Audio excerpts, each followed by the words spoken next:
کہ دن رات میں فرض نماز کی جو رکعتیں ہیں وہ 17 ہیں، جس پہ اہل سنت اور اہل تشیع کا اجماع ہے۔ 2 فجر کی، 4 ظہر کی، 4 عصر، 3 مغرب اور 4 عشاء، یہ جو 17 فرائض بنتے ہیں اس کی نسبت۔ پچھلی دفعہ بھی میں نے یہ بات کی تھی تو لوگوں کی طرف سے یہ بھی کیوری آئی کہ بھئی اہل تشیع آپ کیوں کہتے ہیں؟ اہل تشیع تو 3 نمازیں پڑھتے ہیں۔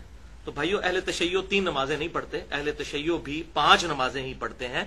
وہ نمازوں کو جمع کرتے ہیں، ظہر اور عصر کو جمع کرتے ہیں اور مغرب اور عشاء کو بھی جمع کرتے ہیں۔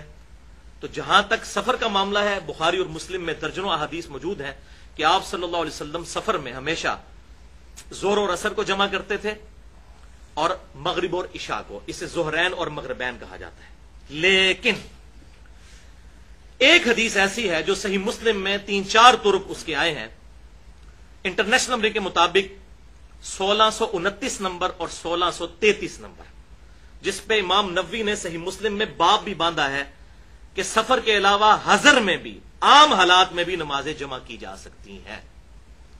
لیکن یہ اہل سنت کے لوگ چھپاتے ہیں کہ وہ کہتے ہیں گھاٹے نہ فٹ ہو جائے، پھر تو شیعہ سے دلیل پکڑیں گے۔ بات اہل سنت اہل تشیع کی نہیں، بات امام کائنات سید الاولین والآخرین شفیع المذنبین رحمت للعالمین سیدنا و مولانا امام اعظم محمد رسول اللہ صلی اللہ علیہ وسلم کی مانی جائے گی۔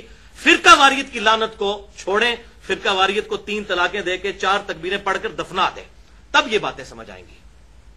تو میں نے نمبر بتایا صحیح مسلم 1629 1633۔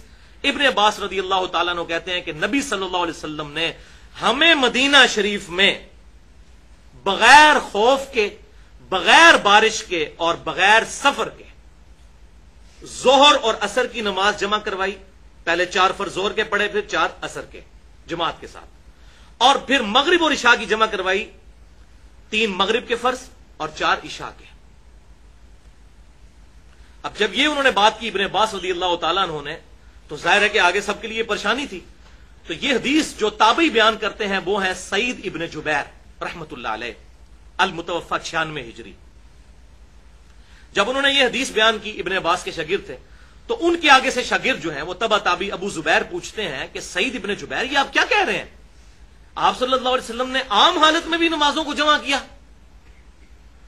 تو انہوں نے کہا ہاں، میں نے بھی یہی سوال حضرت عبداللہ ابن عباس سے پوچھا تھا کہ یہ آپ کیا کہہ رہے ہیں کہ آپ صلی اللہ علیہ وسلم نے ظہر اور عصر کو اور مغرب اور عشاء کو عام حالت میں بھی جمع کیا تھا، تو کیوں کیا تھا؟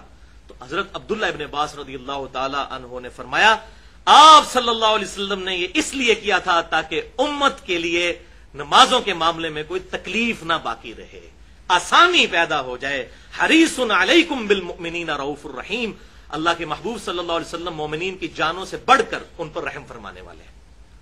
لیکن مولویوں نے یہ فیسلٹی ہم سے چھین لی اور اسے شیعہ سنی کا مسئلہ بنا دیا۔ ہاں، یہ بات درست ہے، اس کی روٹین نہ بنائی جائے۔